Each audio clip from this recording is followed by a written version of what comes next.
bajyeho kirahari azakomerwa kuri stade Amahoro i Remera. Ayo mashyi azaba ari amashyi y'urufaya. Nyamara sinjya nibagirwa ndavuga ngo ariko hirya y'ayo mashyi hazabaho ikintu gikomeye. Icyo kintu nikirangira nibwo ADP iziyunga yego n'umuriro wa Pentecote. Hari ibintu wirinda gusesengura bitewe nuko abo tubibwira. Shiriye umuntu ntago icyohereza cyonyine. Hari umuriro, umva uko Bibiliya ivuga, umuriro ukongora uzabagenda imbere. Rero iyo nta muriro, iyi migisha hari abadayimoni bashinzwe kujya bayifatira mu kirere, aba bamedi n'abaperesi. Ntabwo imigisha yose igera kuri bene yo. Kubera iki? Uwusabiwe arabeshya iteka byose. Ikintu kizakinguriza insengero si amasengesho yanyu, si ruswa. Ndabizi bigiye kuvuza ubuhuha kugira ngo bavuge ngo uru rwari rwujujwe ibisabwa bya tekinike zanyu. Amaherezo nunatanga ruswa, amaherezo hazabaho indi timu noneho nguho ukuri ivuye muri ministeri hejuru yo kugenzura ibyo bintu uko byagenze. Ushobora kuzaba ufite izo toilette bavuga, ushobora kuzasanga ifite iyo parikingi bakubazaga, ariko urwo rusengero rukaba ikibazo ko ruri hagati mu baturage. Kubera iki? Ntabwo rukenewe. Ubundi bwizikinguye ni nazo zikinguye. Ifatira kwa steri ndamanuka. Ha kamera najyanye. Habe oya. Niganiririza umukecuru waho w'imyaka nka 65. Nasanze iriya planka yarateguwe n'umuyobozi w'umudugudu. Na mutwara sibo. Ndangije ndavuga nti ubuse noneho wareba muri commentaire yo Imana iguha umugisha, yo Imana iguha umugisha. Naje gusanga imigisha yose mwatura itagera kuri beneyo. Hari ikintu kimeze gutya gishinzwe kumiragura iyo migisha muba mwatura kimira kuko nta mbaraga z'Imana ziherekeje iyo migisha. Nta muriro w'Imana uherekeje uwo mugisha. Ubundi teka ryose imodoka itwaye umukuru w'igihugu agiye gukemura ibibazo by'abaturage mu ntara, hari imodoka zijya zimubanziriza bahashyinguye. Umuntu mbese wumva ko akomeye, wumva nta cyamukoraho, nta cyamunyeganyeza, umuntu wese wumva nta cyatinya, yarakwiriye gutemberera Rusororo. Noneho agahagarara ku gasozi kirengeye, ahantu hirengeye, aho yitegereza ziriya mva akazireba neza, aho ugira ngo ni inama y'isi. Umwe rero uzaba afite umwanya wo kubitaho igihe ngo ni mukinge, kuko icyo gihe umuntu wese azaba acungana no konsa umwana yibyariye. Nta ba mukase b'abantu bazabaho. Umubyeyi wese azaba ahangayikishijwe no konsa umwana we yabyaye. Mu bijyano mwese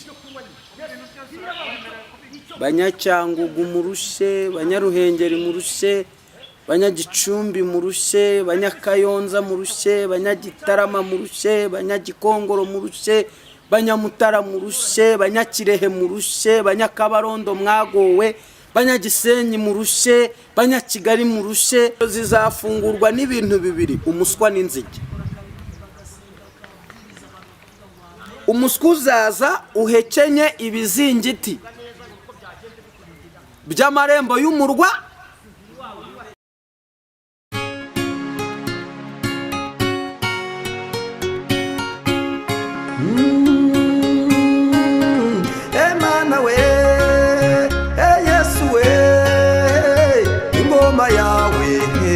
yamamare. Reka tubasuhuze kandi tubifurize amahoro y'Imana aho muherereye hose, abari mu gihugu cy'u Rwanda n'abari hanze yacyo. Mwese ni mugubwe neza kandi mugubwe neza cyane. Aha ntahandi turi rero, turi ku Imana Irahari TV. Tugize umugisha wo kongera kubana n'umukozi w'Imana kandi uyikorera koko. Uraho neza mukozi w'Imana? Imana ishimwe. Amakuru y'iminsi. Amakuru ni meza. Warabyibushye ariko pe. Himba ruko ntari nguherutse. Warabyibushye. Umudayimoni yarapfuye rwose. Nk'akazu kiteka ndi Rwanda.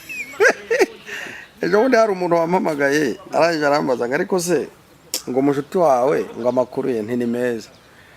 Ngo ko namubonye gatambuka ngo ari mu modoka ngo yaguze imodoka. Ndavuga ntese imodoka zose umuntu agendamo abarize. Ese wabonaga yitwaye? Ngo ntiyarayitwaye ngo ariko nabonaga wari uyitwaye yaraciriritse. Bita ko ngira amatsiko ariko buriya nimba byaraciye muzatubwira. Imodoka se. Imodoka nta gitangaza kiri. Impamvu mba mbivuze kandi nkabivugira kuri iyi mihanda mugani wa babandi nuko muri iyi minsi hari abantu benshi bagiye bagaragara bavuga ko bakorera Imana ariko bikarangira bagize ibintu bageraho ariko ntibabivuge cyangwa se ntibashime. Rimwe na rimwe wanamubwira ati ufite iki, ahubwo agashaka kurwana kandi bigaragara ko ari iki ndetse kinamwanditseho. Niyo mpamvu rero yenda si ngombwa ngo umuntu atangaze iby'Imana yamukoreye kuri kamera cyangwa se no mu nsengero, ariko nanone ni byiza ko abantu bazajya badukomeza natwe tukamenya ko Yesu azatugirira neza. Ngayo nguko rero nakari gaciye muretse ko nta nubwo turi buze kujya kure cyane, tuyoganira ku bijyanye n'abakozi b'Imana ndetse n'uyu murimo w'Imana nyuma y'ifungwa ry'insengero cyangwa se na mbere yaho. Turakora hirya no hino ariko kandi turakora ikiganiro gitoya. Reka ngusabe kugira ngo udushyire imbere y'Imana ahasigaye tujye twakwinjira mu kiganiro cyacu kiyoboka Mana. Karibu. Mana himbazwa, ushirwe hejuru mu izina rya Yesu. Amen. Urakoze cyane. Hari ikiganiro cyawe nashyizeho, umuntu arandika ngo nimuhereze nimero yawe ya telefone. Ngewe ntabwo nari nzi ko hari abantu batakigira nimero yawe ya telefone cyangwa se badashobora kuba bareba ikiganiro renda ngo bakirangize cyane ko tuyivuga nyuma. Ariko ngewe muri iyi minsi sigaye nifuza ko mbere yo kwakira umukozi w'Imana azajya abanza akavuga nimero ya telefone kugira ngo yenda nawe utabasha kukirangiza ureba n'iminota 2 yenda ajya yibona icyo ashaka kubaza yenda bayakibaza mu buryo bworoheje.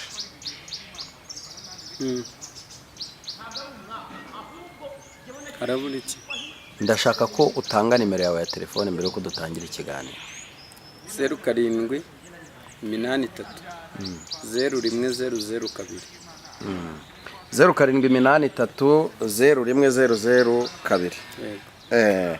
Ngabo rero abantu baba bashaka kugira ngo babone nimero y'umukozi w'Imana cyangwa se ukanamusanga kuri channel yitwa Iriba ry'Abera TV. Iyo ni channel ya Nibishaka Theogene acishaho ubutumwa bwiza. Imana amahoro rero ibahereze umugisha. Nibishaka nakomeje kwitegereza cyane, mbona abantu benshi nyuma y'ifunga ry'insengero bahise bamera nkaho babivuyemo. Impamvu mvuga ngo babaye nkaho babivuyemo nuko nabonaga mbere basa naho babirimo. Ese mu by'ukuri ubona harabaye iki cyatumye abantu batekereza ko hari yenda atari Imana yabahamagaye, bityo bamwe bakaba batangiye gucuruza utubari, abandi basubiye mu kunywa inzoga, abandi basubiye mu gupfumura amazu? Ubona impamvu ari iyihe? Kandi impamvu nkikubajije ujye ukunda kumbwira ngo kuki nkubaza ibibazo nk'ibyo nuko hari ikiganiro wigeze ukora umwaka washize uvuga kuri ibyo bintu, uvuga uti mugiye kureba ko abantu mu by'ukuri bavuga ko bahamagaye batahamagaye. Harya turi muhe mwaka uyu? Turi 2024. Umwaka nahanuye ngafungwa suyu se? Nuyo mu ntangiriro zawo ndiyo. Yes. Wabihanuye mu ntangiriro z'umwaka. Navuze ko 2024 ari umwaka wa sakwe. Yes. Ari umwaka wa caguwa. Ndumva ariyo magambo akomeye abiri yararimo. sakwe bisubiza ngo umuhanga azakice. yego ndavuga ngo Imana izasakuza abantu n'uruhinja ruri mu nda ya nyina izarusakuza. Abantu rero mudukurikiranye ku Imana Irahari TV, ushobora kuba umbonye utankunda, ushobora nawe kuba umbonye unkunda, kuko aha tuhafite abantu babiri. Tugira n'abadukunda bicecekeye. Unkunda ni umuntu wemera ukuri kwanjye, apana amateka, ukuri gusohokamo hano. Umbajije ibintu bikomeye, ariko ntago bikomeye bitewe n'aho isi iri kutujyana. Umwami ahamagara, hari ijambo riri muri Yohana 3:16. Bibiliya iravuze ngo Yesu ahamagara abarushe n'abaremerewe. Ni ijambo yakoresheje rikomeye, njya nditinya. aravuga ngo yemwe abarushe n'abaremerewe mwese, Banyacyangugu murushe, Banyaruhengeri murushe, Banyagicumbi murushe, Banyakayonza murushe, Banyagitarama murushe, Banyagikongoro murushe, Banyamutara murushe, Banyakirehe murushe, Banyakabarondo mwagowe, Banyagisenyi murushe, Banyakigali murushe, mwese hatavuyemo n'umwe, muze musange ndabaruhure, hanyuma munyigireho kuko ndi umugwaneza kandi noroheje mu mutima. Abumvise iryo jwi bose twaramwitabye, ariko muri uko kumwitaba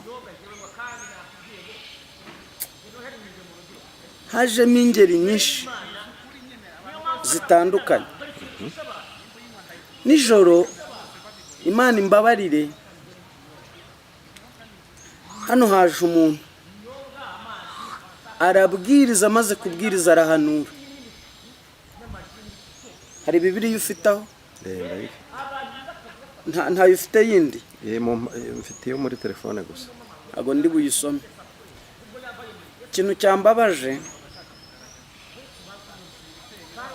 abantu bakunda kuvuga ngo Tujene kuki ukunda kurahira, manitse amaboko. Niba iki kintu mvuze nkibeshye, Uwiteka bimpore by'iteka ryose. Yamaze kubwiriza arahanura, arangije yakapeti imitsingi. Yesu wanjye ayisuka mu icupa rya storo plastique. Umuntu tutazi aramubaza ati se sumaze kubwiriza, sumaze guhanura? Aramubwira ngo jya ureba ibikureba, ibi ninjye bireba. Abahaje undi mugabo nawe, wa wundi wari uri kunywa, aramubwira ati ngurira. Undi aramubwira ati oke, nibaguha agapeti, n'ubundi iyo twihishe turasangira. Imana imbabarire, ntago nabyakiriye neza, nabaye nk'umuntu ufashwa n'amashanyarazi. Ariko kandi nkuramo irindi somo, ndavuga amaze guhanura, n'undi nawe yari amaze kubwiriza, bose bari bamaze kubwiriza. None harangije ikintu cyambabaje, mugenzi w'abamwanikiye aramubwira ati inywa n'ubundi turasangira nibaguhe. Undi aramubwira ati kunywa ndanywa, singuhakaniye, nta n'uwo nihisha hano, ariko babanze bampa amazi ngo tomere mfite icyaka. Kandi yaraje avuga ko avuye ku musozi gusenga. Mbikuriye iki ku kirero? ahamagara twamwitabye turi benshi yego kandi twese twaje tuvuga ko adutumye. Rero hari abo yahamagaye bafite ibyo basize, abandi baza badafite ibyo basize. Nibo rero muri kubona bashinze utubari, nibo rero muri kubona bari guhanura, bamara guhanura bagasubira mu kabari kunywa. Abasize baraho barakomeye nubwo bibagoye, nubwo intimba ibamereye nabi, nubwo bitaboroheye, ariko abafite ibyo basize baraho. Nubwo bari mu kato ariko baraho, nubwo amaboko yabo bayavunaguye ariko baraho, nubwo bacecekeshejwe ariko baraho, nubwo bakingiraniwe muri icyo gikombe cyitwa kwibagirana ariko baraho. Abafite ibyo basize barakomeye baraho. haleluya, Imana ishimwe. Ariko abaje n'ibifurumba byabo bateje akaga. Rero nimwongere kwibaza ngo kubera iki gufunga isengero si impamvu yo kugwa, ahubwo ni impamvu yo gukomera. haleluya. Kandi niba ari umwaka wa caguwa, reka iducagure. Kandi niba ari umwaka wo kugaragaza ibipfu biri mu bizima, mureke bimenyekane. Bariye ibipangu ngira batumye, abandi bagurisha imodoka ngira bahagurukije. Ariko reka mbabwize ukuri, abasize byose bakagira ibintu baziririza, bakazibukira bagaheba, nubwo bitaboroheye, ariko kandi turashima Imana.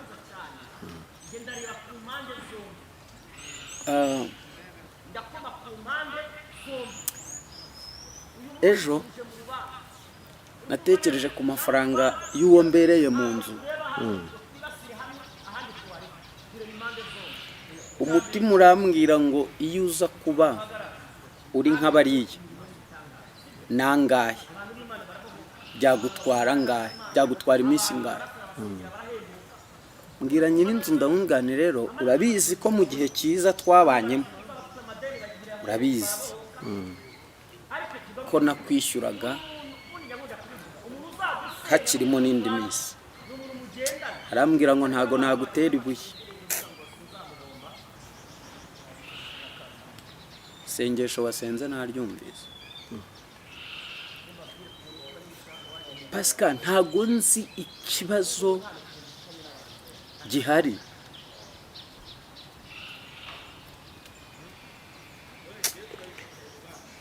Yesu we. Ejo nakoze ikiganiro ku Iriba ry'Abera TV kivuga ngo kubera iki mu Rwanda turi gupfusha kuri uru rwego. Kuki hadutse umwuka wo gukenyagurika, kuki hateye umwuka wo kwica abato, kuki hateye umwuka w'ibitambo byo kukindagura abantu kuri uyu muvuduko. Urupfu ntirwigeze rubura mu gihugu cyacu, ariko byatewe none byagenze bite? Habaye iki n'iki cyabaye kidasanzwe? Uri kureba ama status y'abantu ugasanga ni ripu gusa n'ibintu. Abarindaga inkike, abari ku mabariyeri, abari ku burinzi basengera umurimo w'Imana, bakumira ibyo byose, sumukadi y'ubunyangamugayo dayimoni yayihanduyemo. Aririrwa azengurukana imyitero y'abatambyi n'abahanuzi n'abavugabutumwa. Abantu barebye filime ya Yesu bibuke bamukuramo ikanzu bakayikiniraho ikarita, kuko imyitero y'abahanuzi n'abavugabutumwa n'abakozi b'Imana muri iki gihugu, by'umwihariko mu mujyi wa Kigali, abadayimoni, amakanzu y'abera, imyitero y'abahanuzi, abadayimoni bari kuyikiniraho ikarita, niho bari gukinira urusimbi. Aho umuntu atera kamera ati mwumva uko imbwiye, yasoza ati mumpereze Heineken ikonje. Rero ibyo mwibaza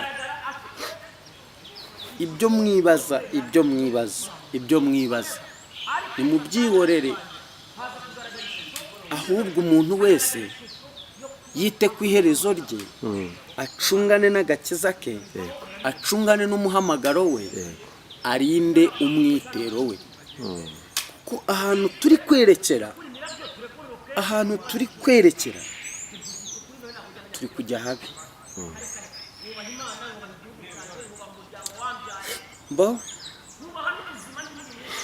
Ntago ku murimo w'Imana uyu munsi ntabwo ari aho kuvuza impundu, nta mpundu zihari. Ni igihe cyo kwiheza ukaririra mu cyumba cyawe. Ntago njyewe kuba insengero zifunze ari impamvu yo kugwa, ahubwo abasize byose bakemera gukurikira Kristo barakomeye, bari aho nyine, bari muri mfunira, baraririramo imbere, barapfiramo imbere, barashiriramo imbere, bafite ibikomere n'uduhinda dutandukanye, ariko bari aho barashima Imana.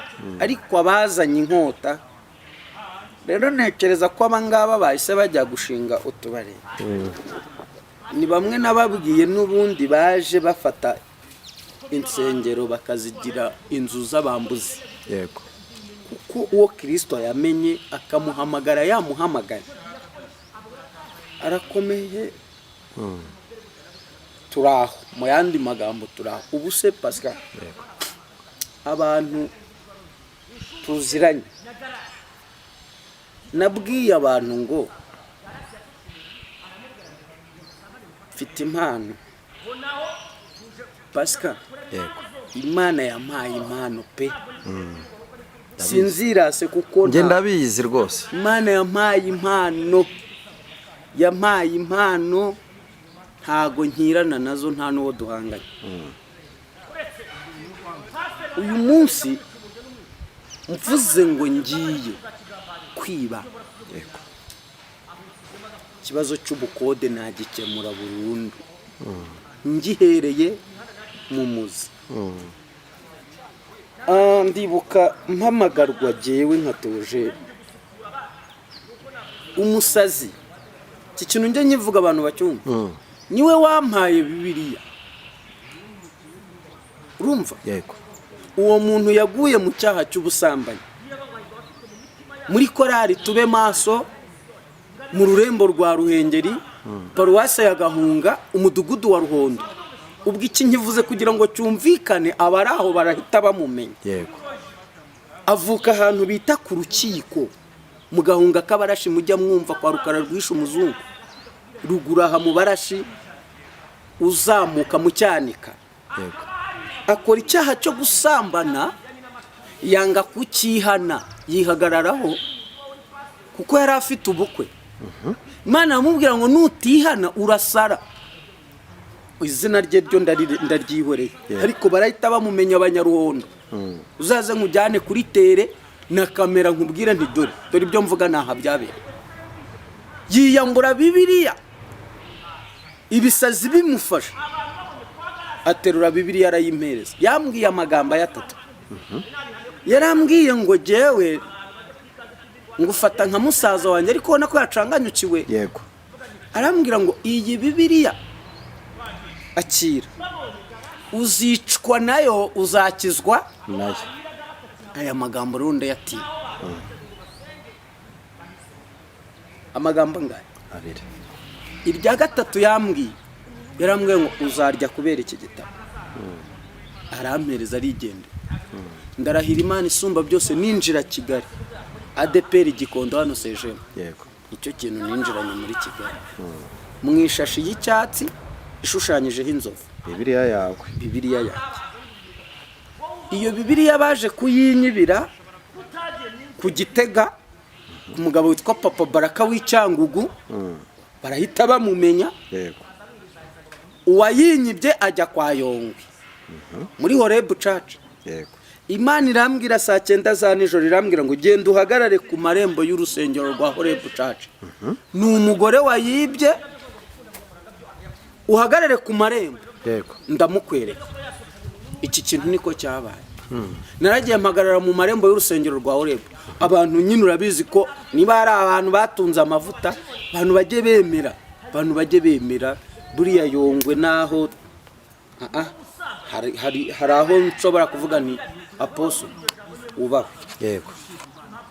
Mpagarara mu marembo, umugore arazamuka ahetse umwana afashe Bibiliya gutya mu ntoki, ndamubwira ni madaima niwe nari ntegereje. Ijwi rirambwira ngo nguwo wayijyanye n'umutima mwiza. Ndamubwira ni iyi Bibiliya wayibye ariko wa kabiri nijoro, iyi Bibiliya wayibye mu cyumba cy'amasengesho nijoro, tutiteje abanyamuhanda n'abakristo bari kwigendera. Mereza yamereje nk'imfura, nta magambo abiri twavuganye, mpita ncaho ndikomereza. Aho niho nahuriye n'umukecuru wa Katabaro kuri mo Kigali, anyitangira kuma super deep na badge ye. Ntahahe sejemu mba mu rusengero, ibaze kuva sejemu ukajya kunywa super deep kuri mo Kigali Katabaro, hejuru ya Rayon manuka Rwampara, sibyo, zamuka minuka, tambuka Maison de Jeune, zamuka Katabaro, ugiye kunywa super deep na badge ye. Icyo gihe ababyibuka simbizi, super deep yagoraga igiceri cya 20. Ubu numbaza higeze. Naragiye ntunga amaso y'umuhondo, niho natangiye kumenya kuvangirwa n'iki. Umuntu araza ati mu izina rya Yesu nirukanye umwijima, kumbi super deep niyo yamenaguye amaso. Ibyo ni ibyashize. Rero uwaje yitabye Imana azirikanya aho imukuye, atandukanye n'umuntu wabitoraguye, atandukanye n'umuntu wabiprofise, atandukanye n'umuntu wumvise afashijwe. Kuko korari ukuboko kw'iburyo iririmbye ikidendezi cyangwa se n'ibiki, aza yiruka. Yumvise korari impanda sejeme iririmbye ngo haracyari ibyiringiro by'uko igiti cyatemwe cyongera kigashibuka, aza yiruka. Ariko hari abandi baje babitekerezeho, basiga base, basiga ba nyina, basiga abagore babo, basiga amabuno meza, basiga amatayi, basiga ibipangu, basiga inka zikamwa, basiga imodoka, basiga buri kimwe bita abakristo.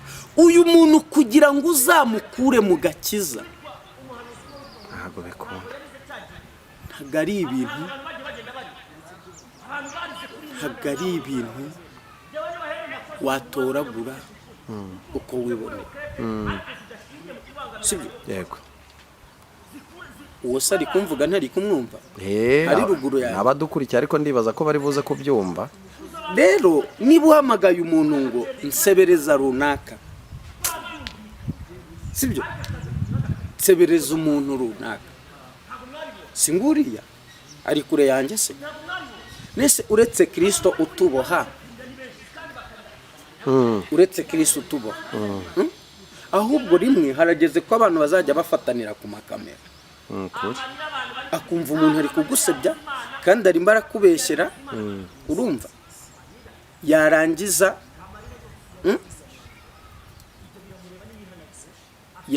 ati irantumye. Niyo mpamvu nabwiye abantu ko ntawe nzajyana mu butabera. Yego. Niba gusebanya ari byo bibatunze, iyaba nabyo babyubahaga, basi bakanyurwa, icyo bakuyemo kikabanyura. Niba kumvuga nabi ari byo bimugaburira, nta kintu nge bintwaye, iyaba yabyubahaga, basi nabyo akabiha agaciro. Aho umuntu atinyuka kuvuga umuntu nabi anamureba, ibyo biba binakomeye, ariko Imana irabareba kandi izakora igikwiriye. None niba bamwishyuye se, okay, twikomereze. So rero bahamagawe n'Imana bafite, ndakumva cyane, sibyo? Nibakomere rwose, nibakomere. Ariko icyo nzi ni kimwe, nuko umwami arahari, sibyo?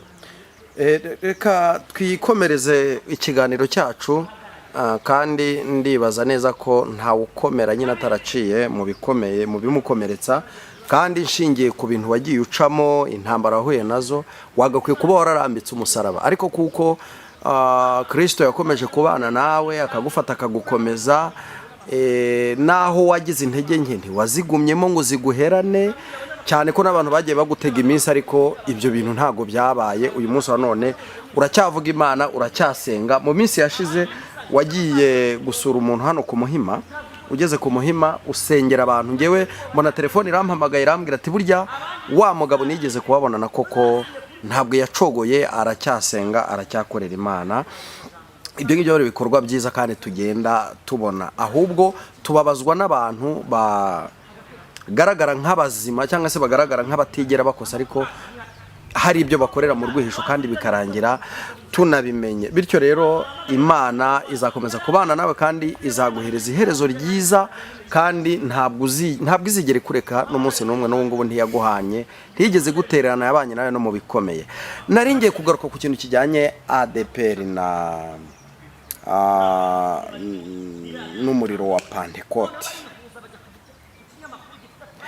Iyo ni inkuru yatambutse ku Musaraba TV uvuga uti ADPR, umuriro wa Pentecote uzongera usubire muri ADPR, intama zizasubira mu ruhongore. Uyu munsi wa none ntabwo birasohora, ariko nimvuga ngo ariko abantu bashyireho point d'interrogation, bashyireho question mark, ariko umuriro wa Pentecote urafunze,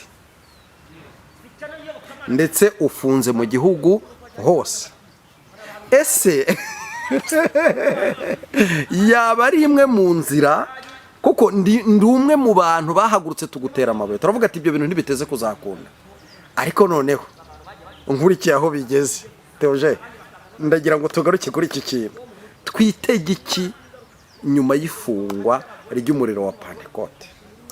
Hari ikibazo njya nibaza, mu mpora iki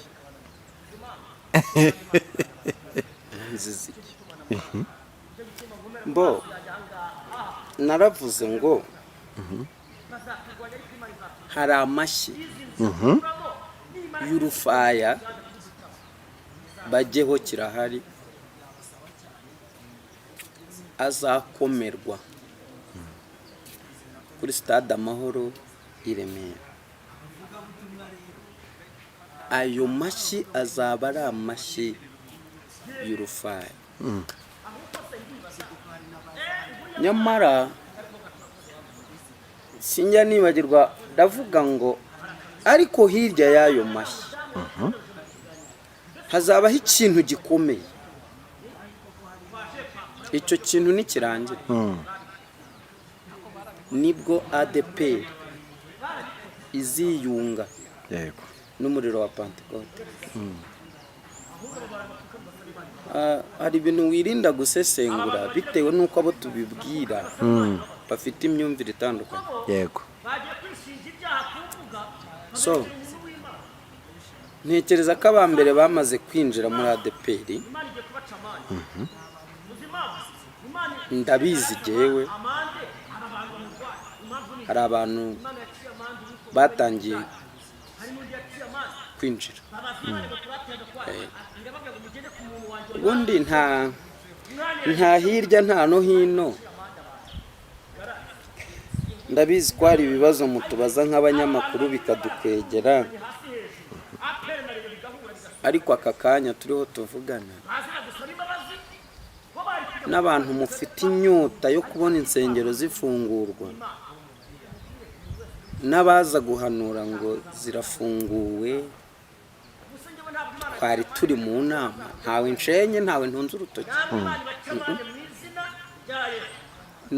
Uwo ari we wese asubiza amerwo mwisaho. Dore ikintu kizafungura izi nsengero ni kimwe kitagira icya kabiri. Noneho mbabwiza ukuri, niziramuka zongeye gufungurwa, Yesu azarinda ze. Nta muntu n'uyu n'umwe ukinishije cyangwa se utinyutse gukinga kibizongera iteka ryose.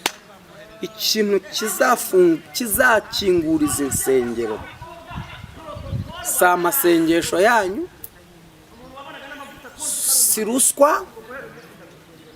Ndabizi bigiye kuvuza ubuhuha kugira ngo bavuge ngo uru rwari rwujujwe ibisabwa bya tekinike zanyu. Amaherezo nunatanga ruswa, amaherezo hazabaho indi timu noneho nguho ukuri ivuye muri minisiteri hejuru yo kugenzura ibyo bintu uko byagenze. Ushobora kuzaba ufite izo tuwarete bavuga, ushobora kuzasanga ifite iyo parikingi bakubazaga, ariko urwo rusengero rukaba ikibazo ko ruri hagati mu baturage. Kubera iki? Ntabwo rukenewe. Ubundi bwizikinguye ni nazo zikinguye. Nje mbaho ukuri. Rero ikizakinguriza insengero n'uyu n'umwe rero uzaba afite umwanya wo kubitaho igihe ngo ni mukinge, kuko icyo gihe umuntu wese azaba acungana no konsa umwana yibyariye. Nta ba mukase b'abantu bazabaho. Umubyeyi wese azaba ahangayikishijwe no konsa umwana we yabyaye mu bijyano. Uje rero ngo jeti wango zirakingwe, ceceka byihorera. Ni nayo mpamvu uyu munsi abahanuzi bukuri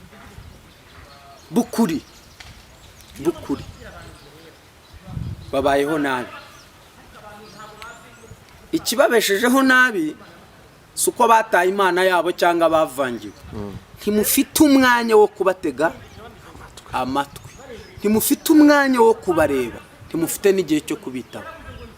Bari ahantu barumiwe, bifashe ku munwa, baraho bacecekereye ahantu. Uyu munsi kuki uje gusebanya mu muha umwanya, mukamwitaho, mukamuha serivisi zose zisho, ariko uzanye ukuri mumwerekeza nk'umututu w'umunwa,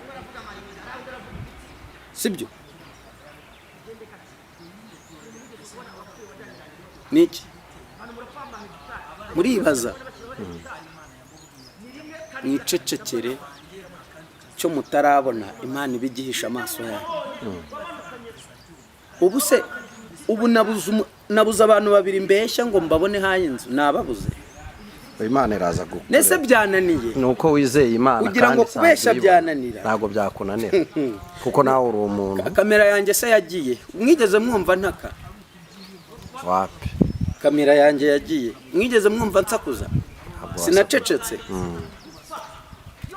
Ntaka ko ndwaye se mwigeze mubona nitangisha? Oya. Aho rero turi kwerekera, umuhanga asaba Imana imuha ubuzima butabereye abandi ikibazo. Mwifuze kubaho ubuzima butabereye abandi bigeragezo, butabereye abandi bigusha. Kuko umukwe araje, kandi ikintu gisekeje kinababaje nuko benshi mu bahanuye ibi bintu mwamaze gusenya ubuhanuzi mwahanuye, mwarabishenye. Uyu munsi murivuguruza, umuntu uratungurwa ukabona umuntu yaje atirika da. Burya hari ibyo niyongerereyemo. Kubera iki? Amagara, mwuka w'ubwoba. Umuntu agatitira akavuga ati nibyo yari yambwiye, ariko ubwo bambwiye bati rwose hari ibyo niyongerereyemo. None se muribuka ijambo Yesu yavuze ngo nimutampamya imbere y'abana b'abantu, nanjye sinteze kuzabahamiriza imbere ya Data wa twese n'Umwana n'Umwuka we. Erega ni cagwa, ni umwaka wa caguwa. Wavuye he? Yaguhamagaye uvuye he? Abantu barazenguruka Yorodani gusa, ntawe ushaka kumanukamo, kuko azi ko harimo imvubu, kuko azi ko harimo isayo, kubera ko azi ko harimo sikoropiyo, kubera ko azi ko harimo ingona. Ni ukuzenguruka Yorodani gusa, akaza ati mwumve ko imbwiye, ubikuye hehe ko wari uri kuzenguruka? Manukamo, niko ijambo rivuga. Joshua 3, manukamo. mwicecekere. Niyo mpamvu rero kugira ngo mukomeze muvangavange, mubitobange, mubikoroge nk'igikoma cy'ibigori usutsemo amaminwa y'ibishyimbo. Ni ibintu biteye iseseme gusa biri aho ngaho ngo iranu igutumye iki. Njye nkugira inama, niba wumva uri umunyabwoba, ukaba wumva umubiri wawe utinya igiti, ukaba wumva amaboko yawe ari gutinya ipingu, nakugira inama yo kwicecekera. Hanyuma Yesu uziranye n'abagomba kunyuza muri icyo gihe. Ntabwo umuhanuzi yemerewe guca mu bihe byose bikomeye. Oya, ba Mikaya barahari, ba Yeremiya barahari, ba Ezekiyeli barahari, na ba Yohana bamenyereye guhanurira ku nyanja, abo nabo barahari. Ba Joshua bamenyereye kuzengurutsa abantu Yeriko inshuro runaka, inshuro 7, abo nabo barahari. Niba nshuti yanjye wumva ibi bintu atari ibyawe, icecekere, ariko ntukomeze kuvangavanga abantu, byaba ari byiza kurushaho. Noneho kandi niba wumva ubuhanuzi ufite buteye ubwoba, ukaba wumva udashoboye kubuhanura, dore inama ngiye, fata amasengesho y'iminsi 3, ugisha Uwiteka inama, Imana ikubwira uko wabigenza. Turabizerega, birababaza utarakubitwa n'amashanyarazi agira ngo ni inkuba ziri guhinda, kandi burya umanika agati wicaye wajya kukamanura ugahagarara. Turabizi pe, turabizi. Ba Yeremiya mu rwobo, mu bikari, mu nzu z'imbohe, ba Yesaya, bande n'abande, ba Mikaya barakubiswe, bandi bakurwaho uruhu. Niba kandi byari bikwiriye ko umuntu wese agisha Uwiteka iki inama. Niko ijambo rivuga ngo ntabaza ndagutabara, nkwereka ibikomeye biruhije wowe nk'umwana w'umuntu utamenya. Rero nshuti yanjye iravuze, nibyo iravuga rega. Ntabwo uyu munsi namaze kwakira abantuka, bamvuma, abantega ibico, abantega imitego itandukanye. Namaze kwakira ubuzima bwanyu, muradusebya mwarangiza mukivuga muti wayumvise inkuru yakasa mutwe. Ntabwo kurekura amakompora ku muntu. Ubu se ugira ngo abo turi gushyingura byari ibikeri, ari abantu si abantu. Ubundi umuntu uri mu mujyi wa Kigali ushaka kwihana, uri mu mujyi wa Kigali kuko ariho tuba, namugira inama aho guhora asohokera mu mahoteli atandukanye, yasohokera na Rusororo, naho akahatemberera, noneho akareba abantu baharyamye, bahashyinguye. Umuntu mbese wumva ko akomeye, wumva nta cyamukoraho, nta cyamunyeganyeza, umuntu wese wumva ntacyo atinya, yarakwiriye gutemberera Rusororo.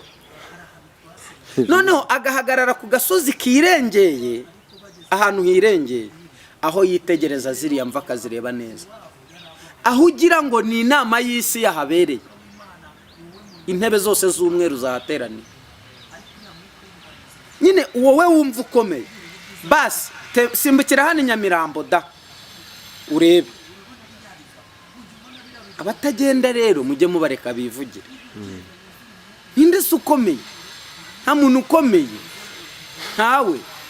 Umuntu ukomeye nugaburira undi, umuntu ukomeye nusanga mugenzi we mu kibazo, umuntu ukomeye n'umuntu wubaha mugenzi we. Naho munyagasuzugura akomeye nkande se? Oya, amase y'inka iyatayoroshye, izuba ryayakoraho kabarumye. Kera twayokeshaga ibijumba turagiye, ndi bakayahomesha intara, handi bakayavanga n'icyondo ngo inzu zikomere. Ugaho ni iwacu mu cyaro tukiri muri za nyakatsi, ukanze igikuta inzu yose Bibiliya irambwira Yobu 28:28 ngo maze Uwiteka Imana ibwira umuntu, dore kubaha Uwiteka nibwo bwenge, kandi kuva mu byaha niko kujijo. Ibindi rero urambere. Niba ufata 100,000 ukabimarira mu nda yawe, nta muntu uhayemo 1,000, ayo mafaranga ni ay'umwaka. Ngaya amafaranga mabi wagize mu buzima. Niba ufashe umufuka w'umuceri ukegeka mu nzu n'uw'amakara n'akajerekani k'amavuta, dayimoni akagusura akakubwira ngo nugaburira umuturanyi urabubuza ubwenge, nubura ubwenge n'Imana izakureka. Ngibi biryo by'umwaka wariye. Kuko ntiwigeze ubwirwa ijambo rivuga ngo Uwiteka Imana asubize aho ukuye. Narababwiye ngo nubona Theogene akoreye ku Imana irahari ikiganiro gisebya umutumishi mugenzi we, wireba Theogene, reba nyiri kamera. Nibyo ndabyemera. Ni gute niba umuntu yaragukamiye akaguha izo views muba murwanira, akaguha abo basabu ubuharanira, wemera gutera kamera umuntu uje gumusebya ubizi icyo yakumari? Ikibazo rero ntago ari ngiye uri kuri kamera, ikibazo ni nyiri kamera. Ribu ni nafunga abantu bakoze ibiganiro ntikagisiga bene kamera abafunga kubera iki? Ndaje nti Yesu arantumye, Imana irahari, mwubahwe, turabakunda. Mu kandi kanya umuntu araje ati jyewe Theogene yansambanirije muri ndabirambiwe, arambwira ngo nintemera kwa ndongora indwara ndwaye ntizakira. Uteye kamera, uwo muntu uramwakiri. Agitangira ijambo rya mbere n'ikimuzanye, ikiganiro kikamara iminota 3, ntabwo urumva icyo uwo muntu ari kuvuga. Rero nashimye umunyamakuru umwe nimugoroba yambwije ukuri. Ben Imana imuha umugisha rwose. Yambwati rero Theogene, byinshi mwibaza twe dukora, twe ducuruza inkuru, kandi muri business y'inkuru ntitugira izo turobanura. Nihaza umuntu akatubwira ngo wamusambanije tuzamwakira, byaba ari byo byaba atari byo. Ababwira nti yewe mubayeho nabi. Bamwe mu banyamakuru ba YouTube by'umwihariko mubarizwa muri gospel babwiza ukuri, mubaho nabi pe, mubaho nabi. Nicyo nenda kukubaza, iyo witegereje ukareba iyi gospel iri kuri murandasi, irimo hano ku mihanda, ukabona abakozi b'Imana babeshejweho no gucuruza ibyaha by'abakristo, Theogene ubibona gute, ubifata ute? Nta gospel mufite? Ntayo rwose. Iki ninyivuga abanyarwanda munyihanganire namwe banyamakuru, ubu ndabizi ndabahamagaye noneho mubage nta kinya rwose, narayamanitse naremeye. Nta gospel dufite mu kuri murandasi, ntayo. Hari ibintu bigera kuri 3 wampikaramu ngasinya nkakubwira ngo nta gospel dufite kuri murandasi.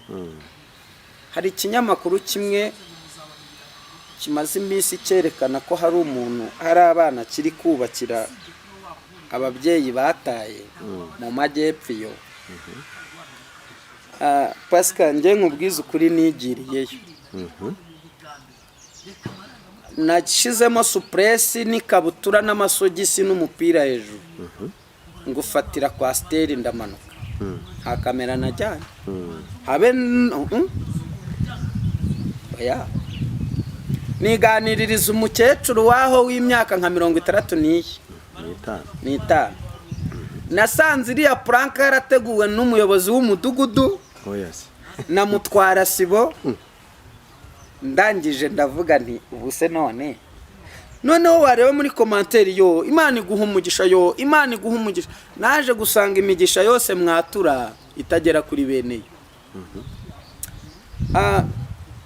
Hari ikintu kimeze gutya gishinzwe kumiragura iyo migisha muba mwatura kimira, kuko nta mbaraga z'Imana ziherekeje iyo migisha. Nta muriro w'Imana uherekeje uwo mugisha. Ubundi iteka ryose imodoka itwaye umukuru w'igihugu agiye gukemura ibibazo by'abaturage mu ntara, hari imodoka zijya zimubanziriza imbere, zibanza gutegura inzira. Yego, aho nyakubahwa agiye guca, aho umukuru w'igihugu ari we wese agiye guca. Rero reka mbabwize ukuri, n'igitangaza Imana ishiriye umuntu ntago icyohereza cyonyine. Hari umuriro, umva uko Bibiliya ivuga, umuriro ukongora uzabagenda imbere.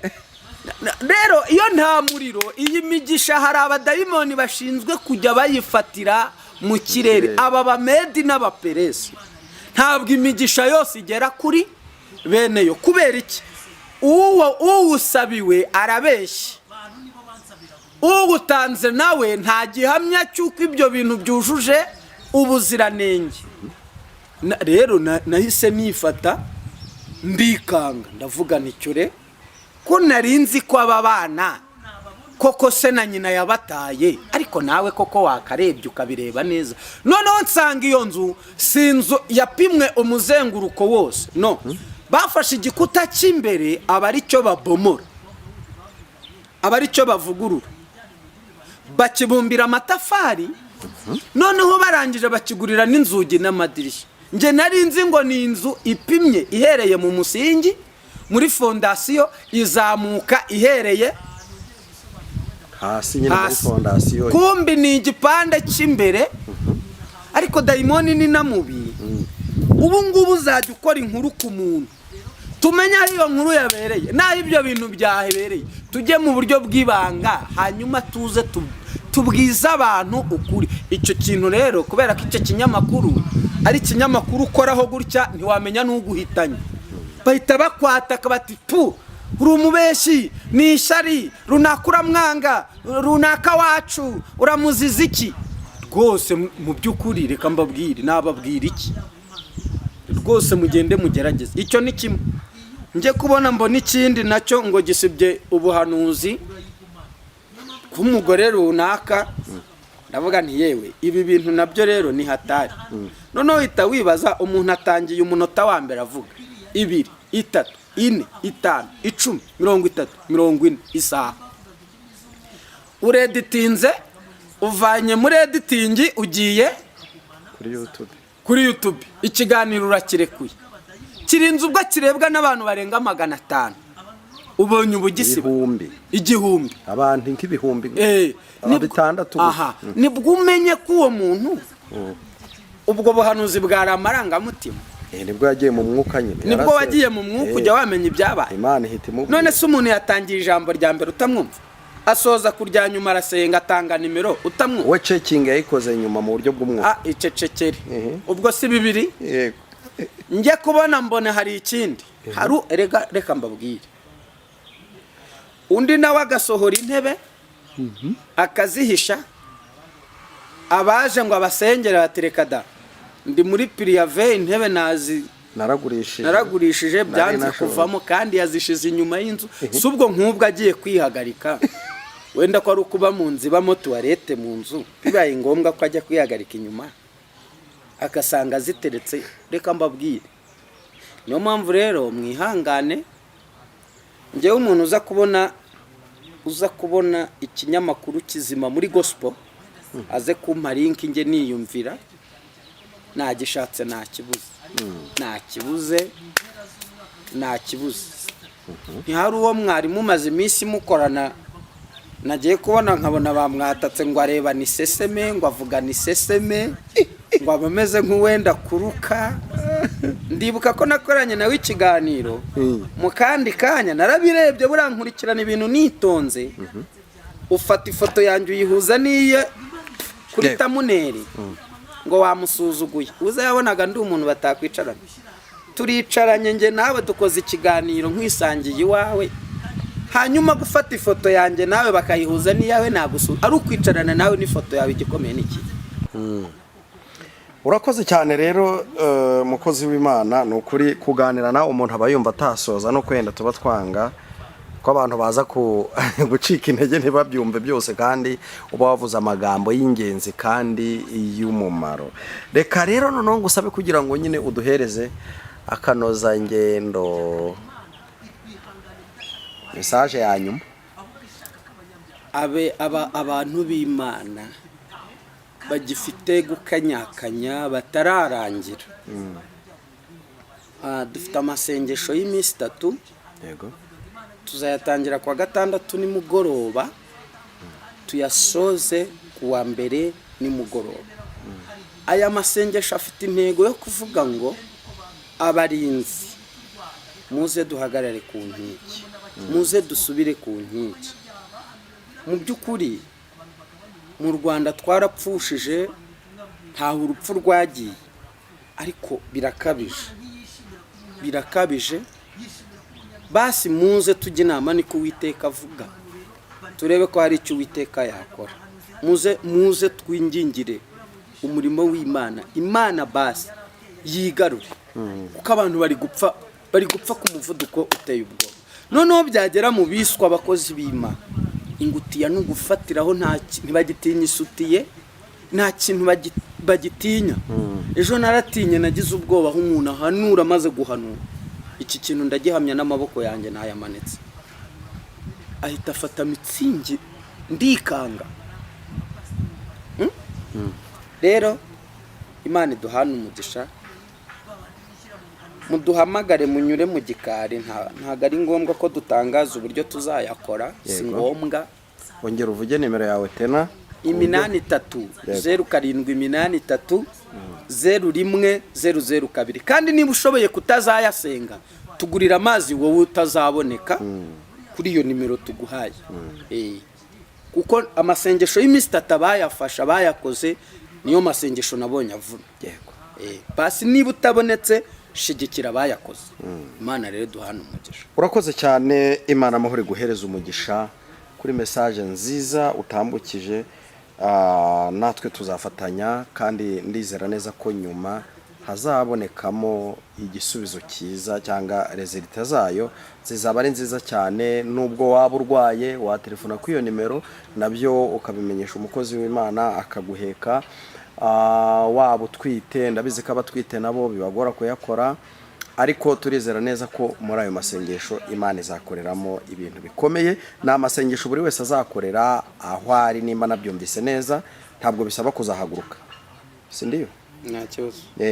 Noneho umuntu akayakorera ahari, ariko nanone waba utabonetse nyine ukabigenza nk'uko akubwiye, ugafata iyo nimero ugahamagara ugashyigikira umurimo w'Imana.